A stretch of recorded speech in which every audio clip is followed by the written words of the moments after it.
માતાજી ખેડૂત મિત્રો, સાંજના સૌને રામ રામ.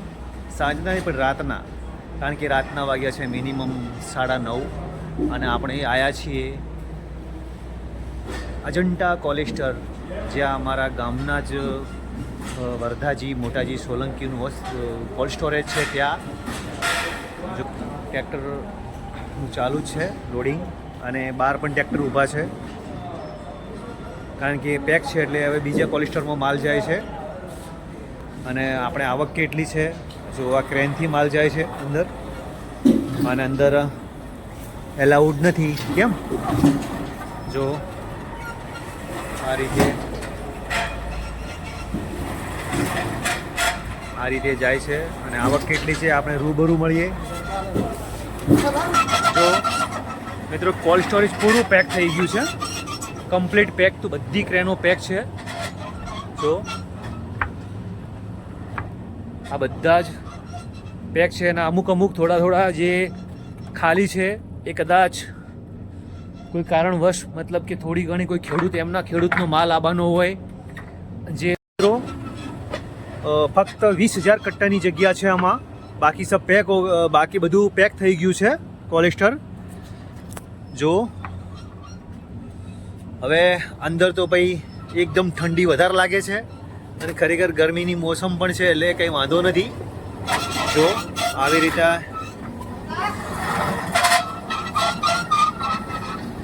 ફક્ત 20,000 કટ્ટાની જગ્યા છે, બાકી બધું પેક થઈ ગયું છે.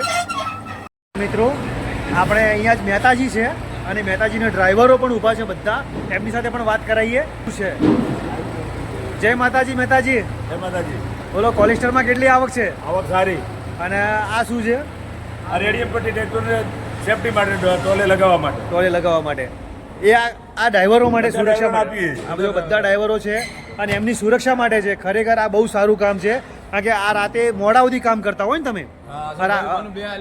હા જો બધે બબે આપવાની છે. અને આ રાતના ગણો ને, રાતના કેટલા વાગ્યા સુધી કામ કરો છો? 12 વાગ્યા સુધી કામ કરે છે. અને આપણે તો ઘેર જઈને સૂઈ જવાનું હોય છે. બોલો, જમવાની? હા, જમવાની પણ વ્યવસ્થા અહીંયા કોલેસ્ટર વાળાએ કરેલી છે ડ્રાઈવરો માટે, એટલે બહુ સારું કહેવાય. અને ટોટલ આ એમની સુરક્ષા માટે પણ કામ કરી રહ્યા છે, કે રાતનું ડ્રાઇવિંગ કરતા હોય અને અંજાપો ના આવે, સામે આગળવાળા વ્હીકલવાળાને ખબર પડે કે ભાઈ આગળ વ્હીકલ જાય છે. બરાબર છે?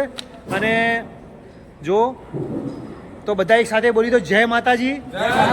અને વિડીયોને લાઈક કરો, શેર કરો ને કોમેન્ટ કરો. બરોબર? તો મિત્રો, અજંટા કોલેસ્ટરમાં ખરેખર વેપારીઓએ એક જે આવનાર બધા છે ખેડૂતો, ટ્રેક્ટરો લઈને માલ ભરે છે અંદર, એમના માટે એક વ્યવસ્થા રાખેલી છે કે જમવાની, રાત્રે મોડું થઈ જાય, બપોરે મોડું થઈ જાય, એના માટે જમવાની પણ વ્યવસ્થા કરેલી છે. એના મહારાજજી જણાનું જ રસોઈ બનાવે છે, અને બાળો જમવામાં શું શું બનાવે છે એ પણ બતાવી દઈએ. જય માતાજી. મહારાજજી જય માતાજી. કેટલા લોકોનું રસોડું બનાવો છો? લગભગ 30 થી 40 જણા દરરોજ. જે ડ્રાઈવરો આવતા હોય લોકો, એમના માટે.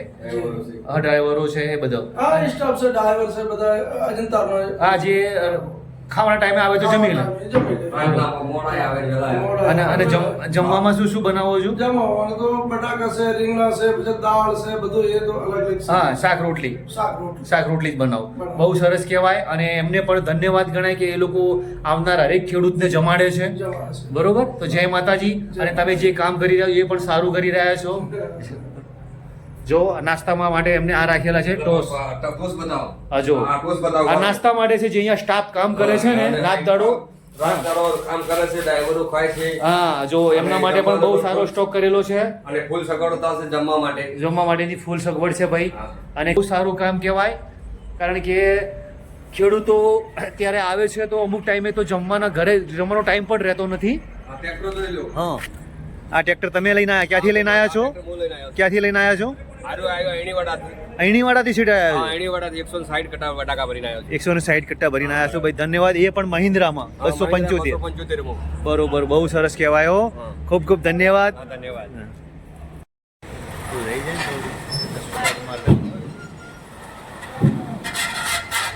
તમે કયા ગામથી આવ્યા? નવા. કેટલા કટ્ટા ભરીને? 140. કયું બાદશાહ કે? પોખરાજ છે, ખેડૂતનું છે.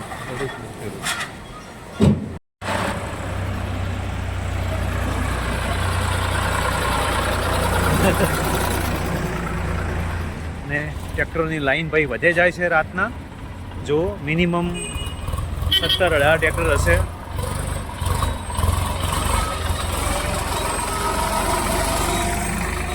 અને આ ગાડી પણ ઊભી છે લાઈનમાં.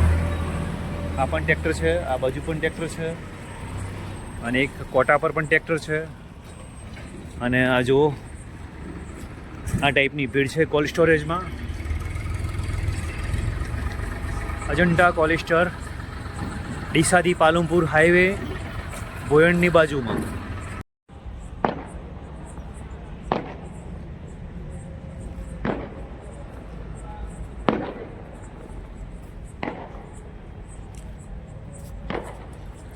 આ ઓફિસ છે અને આ છે અજંટા કોલ્ડ સ્ટોર.